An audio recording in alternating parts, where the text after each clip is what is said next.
va vers Le nord. exact.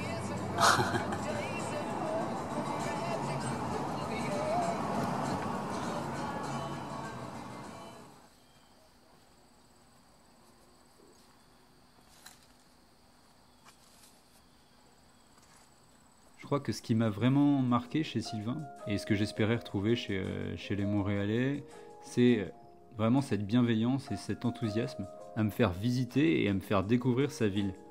Donc c'était pour commencer très très encourageant. C'était vraiment ce que je recherchais de la part des gens ici et voilà, ça commençait plutôt bien.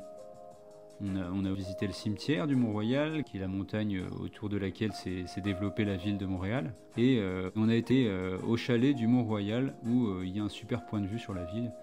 Et j'ai pu voir d'un peu plus près aussi, ce qui m'a interpellé en arrivant à Montréal, le pont Jacques-Cartier, magnifique, qui est l'un des ponts qui traverse le fleuve Saint-Laurent. Donc on a fait vraiment de nombreuses visites. Et on a été jusqu'à Saint-Ignace de Loyola, où on a pris le bateau pour traverser le fleuve Saint-Laurent.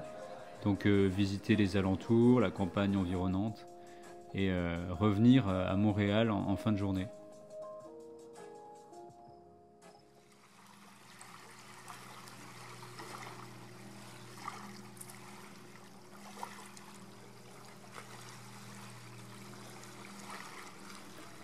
Donc là, la journée se termine et la question fatidique se pose une nouvelle fois. Où allais-je bien pouvoir dormir? À ce moment-là, il est aux environs de 20 h, je pense, et Sylvain me dépose dans la rue Sainte-Catherine, et il m'indique un bar sympa où me rendre et où, selon lui, je pourrais certainement sympathiser avec des gens qui, peut-être, pourraient m'héberger. So what were we talking about? We were talking. Okay, I was telling you about my. No. Okay, let's go back for the recording. Okay. Testing. 1, 2. Okay. So, pour ma 50. Et donc, c'est en allant à l'Aigle Noir, le bar en question, que j'ai fait la connaissance de Daniel et Peter, qui m'ont accueilli à tour de rôle les 2 nuits qui ont suivi. Alors, ce qu'on a fait,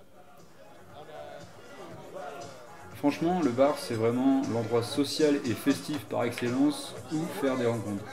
Et c'est là que j'ai continué à aller tout au long de mon voyage, jusque dans les villages reculés d'ailleurs. Et j'ai constaté que c'est vraiment à cet endroit-là que les gens se rassemblent le plus.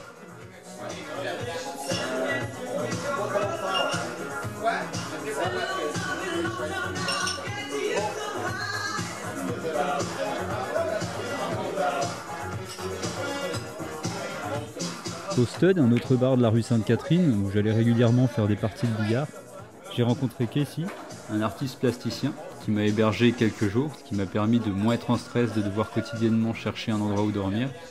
Et en le voyant peindre, ça m'a redonné l'envie de dessiner à nouveau.